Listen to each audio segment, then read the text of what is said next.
Okay, we're going to find the equation of a line that goes through this point, but is parallel to this line. Now let me show you the graphic of what this actually looks like. This line, y equals 2x minus 5, looks like this.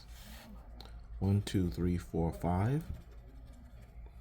And then the slope is up to over 1. Up to over 1. So this line right here represents this equation right here. We'll call it equation number 1. 2, 3 is a point that's located right about here. That's 2, 3.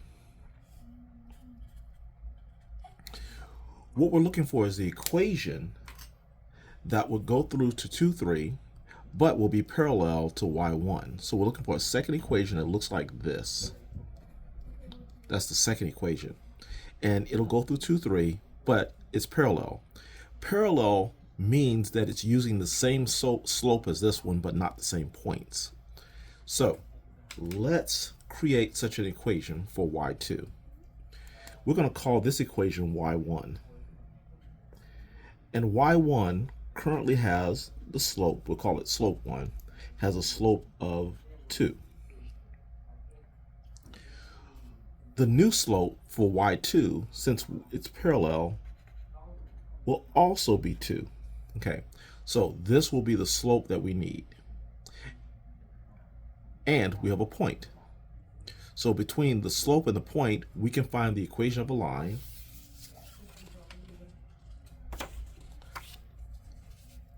By taking y equals mx plus b. Once you know the slope, let's say it's 3/8, and you know the b is negative 10, you can then use these two numbers to rewrite the equation y equals 3/8 x minus 10. So the question is, can you get these two numbers? And so far, we have the slope. There's a slope right there, y equals 2. So now let's see if we can write the equation for number 2. So y2, which is the second equation, is going to equal mx plus b. But not just any m. It's going to be the second m, not the first m, even though they are the same numbers. So let's put numbers in here for y, m, and x. Y, we're going to use the number 3. For m, we're going to use this number 2. For x, put it in parentheses, we're going to use the number 2, and then plus b. All right, so 3 equals, this is going to multiply and give us 4, and then plus b. And then we're going to solve for b by subtracting 4 from both sides, and we're going to get negative 1 equals b. So now that we have our slope and our y-intercept, we can write the equation y equals 2x minus 1.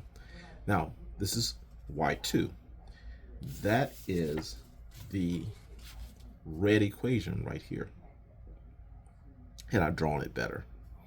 But this is the second equation that goes through the point here, and that's going to be parallel to the original.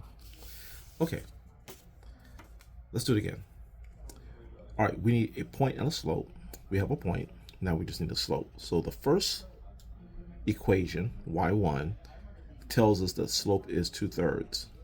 Well, since we want a parallel for the second equation, the second slope is also going to be 2/3. Okay, so now we have our second slope. So this will help us get us our second line. So y equals mx plus b, and this is going to be the second slope. All right, so the y of the second of the point, which is right here, is going to be negative 3. Or is that negative 1, should I say? Negative 1. And the slope is going to be this one right here, which is 2/3. And the x is going to be right here, which is negative 3. And then plus b.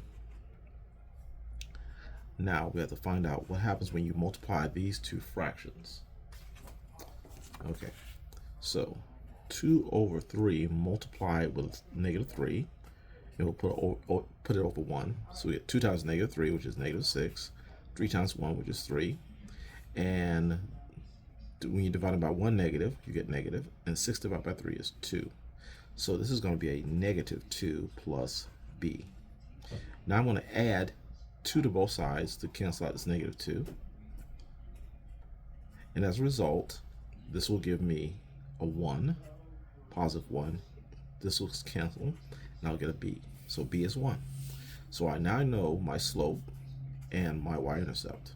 So I can write my equation, y equals m, which is 2 over 3x, and then 1 for my v.